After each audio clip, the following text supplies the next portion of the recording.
Hey everyone, we're going to keep reading The Thief of Always. We left off on chapter 23, The War of Seasons. We have a picture of Mrs. Griffin. Hood didn't waste any time. He had no sooner made his final offer to Harvey than the balmy wind grew gusty, carrying off the lamb's wool clouds that had been drifting through the summer sky. In their place came a juggernaut, a thunderhead the size of a mountain, which loomed over the house like a shadow thrown against heaven. It had more than lightning at its dark heart. It had the light rains that came at early morning to coax forth the seeds of another spring. It had the drooping fogs of autumn, and the spiraling snows that had brought so many midnight Christmases to the house. And all three fell at once, rains, snows, and fogs, as a chilly sleet that all but covered the sun. It would have killed the flowers on the slope with cold had the wind not reached them first, tearing through the blossoms with such vehemence that every petal and leaf was snatched up into the air.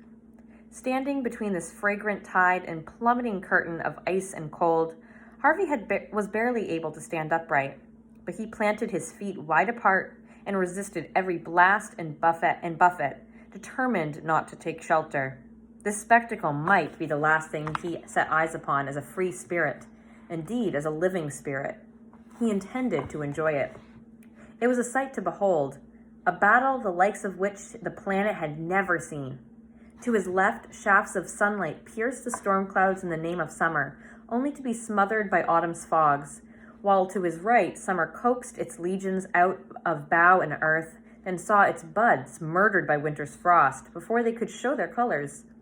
Attack after attack was mounted and repulsed, revile and the retreat sounded 100 times, but no one season was able to carry the day. It was soon impossible to distinguish defeats from victories. The rallies and the feints, the diversions and the encirclements all became one confusion. Snows melted into rains as they fell, rains were boiled into vapor, and sweated new shoots out through their rot of their brothers. And somewhere, in the midst of this chaos, the power that had brought it about raised its voice in a rage, demanding that it cease. "Enough!" the Hood House yelled. "Enough!" But its voice, which had once carried such terrible authority, had grown weak. Its orders went unnoticed, or, if noticed, then disobeyed. The seasons raged on, throwing themselves against each other with rare abandon, and in passing, tearing at the house which stood in the midst of their battlefield. The walls, which had begun to teeter as Hood's power diminished, were thrown over by the raging wind. The chimneys were racked by thunder and toppled. The lightning rods struck so many times they melted and fell through the slateless roof in a burning rain, setting fire to every floorboard, banister, and stick of furniture they touched. The porch, pummeled by hail, was reduced to matchwood. The staircase, rocked to its foundations by the growth in the dirt around it, collapsed like a tower of cards. Squinting against the face of the storm, Harvey witnessed all of this and rejoiced. He'd come to the house hoping to steal back the years that Hood had tricked from him, but he had never dared believe he could bring the whole edifice down. Yet here it was, falling as he watched. Loud though the dins of wind and thunder were, they couldn't drown out the sound of the house as it perished and went to dust. Every nail and sill and brick seemed to shriek at once, a cry of pain that only oblivion could comfort. Harvey was denied a glimpse of Hood's last moments. A cloud of dirt rose like a veil to cover the sight, but he knew the moment his battle with the Vampire King was over, because the warring seasons suddenly turned to peace. The thunder had softened its furies and dispersed. The wind dropped to an idling breeze. The fierce sun grew watery and veiled itself in mist. There was debris in the air, of course, petals and leaves, dust and ash. They fell like a dream rain, though their falls marked the end of a dream. "Oh, child," said Mrs. Griffin. Harvey turned to her. She was standing just a few yards from him, gazing up at the sky. There was a little patch of blue above their heads, the first glimpse of real sky these few acres of ground had seen since Hood had founded his empire of illusions.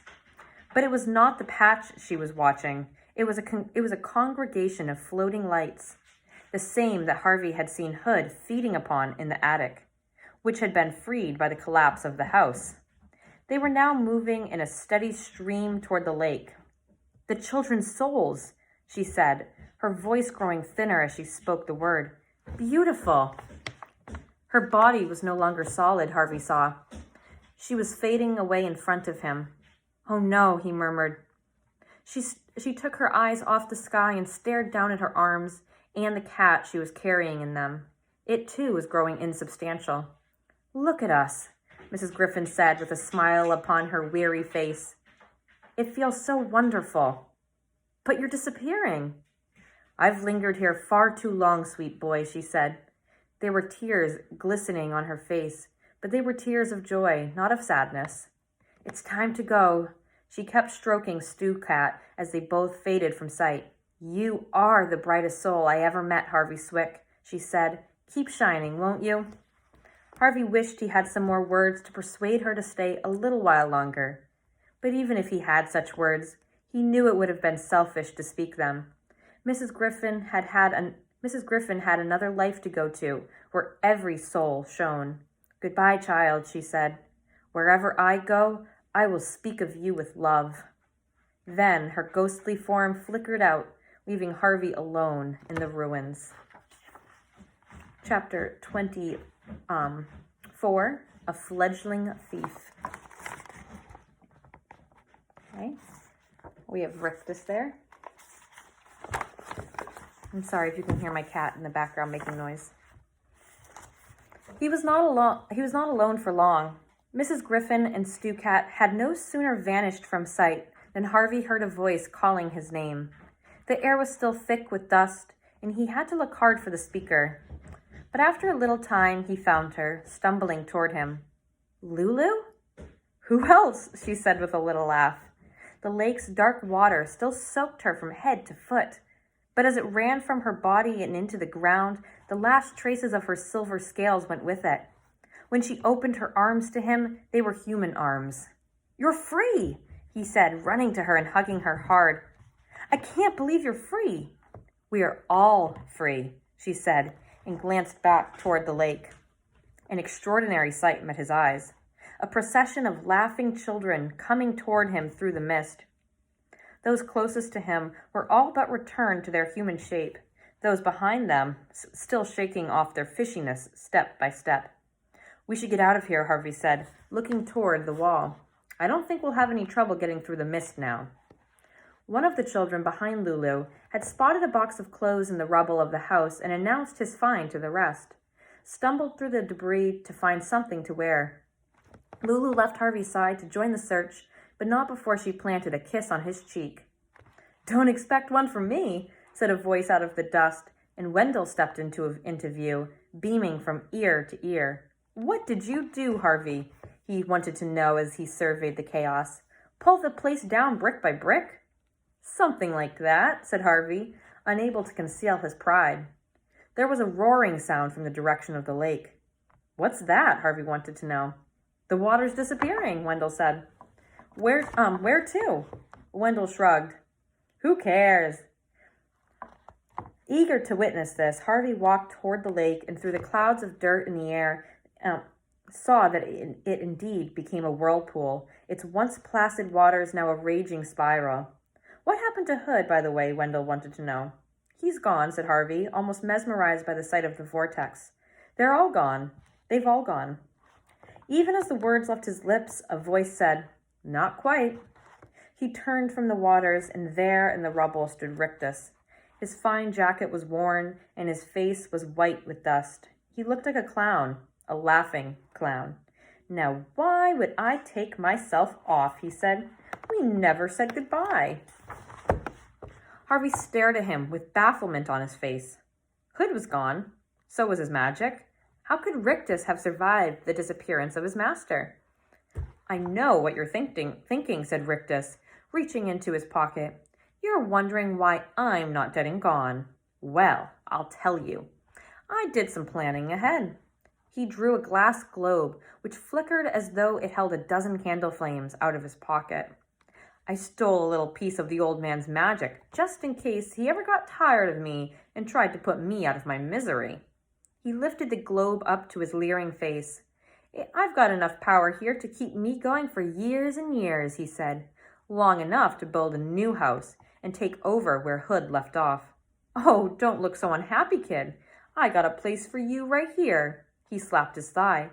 You can be my bird dog. I'll send you out looking for kitty winkies to bring home to Uncle Rictus. He slapped his thigh a second time. Come on, he said. Don't waste my time now. I don't. He stopped there, his gaze dropping to the rubble at his feet. A terrified whisper escaped his throat. Oh no, he murmured. I beg. Before he could finish his plea, a hand with foot-long fingers reached up from the rubble and snatched hold of his throat, dragging him down into the dirt in one swift motion. Mine, said a voice out of the ground. Mine. It was Hood. Harvey knew. There was no voice on earth that cut so deep. Rictus struggled in his creator's grip, digging in the debris for some weapon, but none came to hand. All he had was his skill as a persuader. The magic's yours, he said. I was holding on to it for you. Liar, said the voice that rose from the debris. I swear. Give it to me then, Hood demanded. Where shall I put it? Rictus said, his voice a strangled croak. Hood's hand loosened him a little, and he managed to haul himself to his knees. Right here, Hood said, hanging onto Rictus's collar by his littlest digit, while his forefinger pointed down toward the rubble. Pour it into the ground. But into the ground. Rictus pressed the globe between his palms, and it shattered like a sphere of spun sugar, its bright contents running out between his palms and into the ground in front of him. There was a moment of silence, then a tremor ran through the rubble. Hood's fingers let its captive slip, and Rictus hurriedly got to his feet. He had no chance to make an escape, however. Pieces of timber and stone instantly moved over the heaps of rubble toward the spot where he had poured the magic. Several lifted high into the air. All Rictus could do was cover his head as the hail increased. Harvey was clear of this flying debris and might well have made a retreat in these few moments. But he was wiser than that. If he fled now, he knew his business with Hood would never be finished. It would be like a nightmare he could never quite shake from his head. What happened next, however terrible, it would be better to see it and understand it than to turn his back and have his mind haunt him with imaginings to his dying day. He didn't have to wait long for Hood's next move. The hand holding Rictus's neck suddenly let him go, and in a flash was gone from sight. The following moment, the ground gaped and a form appeared, hunched over as it climbed out of its tomb in the rubble. Rictus let out a cry of horror, but it was short. Before he could retreat one step, the figure reached for him, turning to face Harvey, held its traitorous servant high. Here, at last, was the evil that had built the holiday house, shaped more or less a man. He was not made of flesh, blood, and bone, however. He had used the magic Rictus had unwillingly provided to create another body. In the high times of his evil, Hood had been the house. Now it was the other way around. The house, what was left of it, had become Hood. There's Hood's hand. Okay, and we are going to finish the book next time. We only have 2 chapters left, so I will see you guys next time. Bye.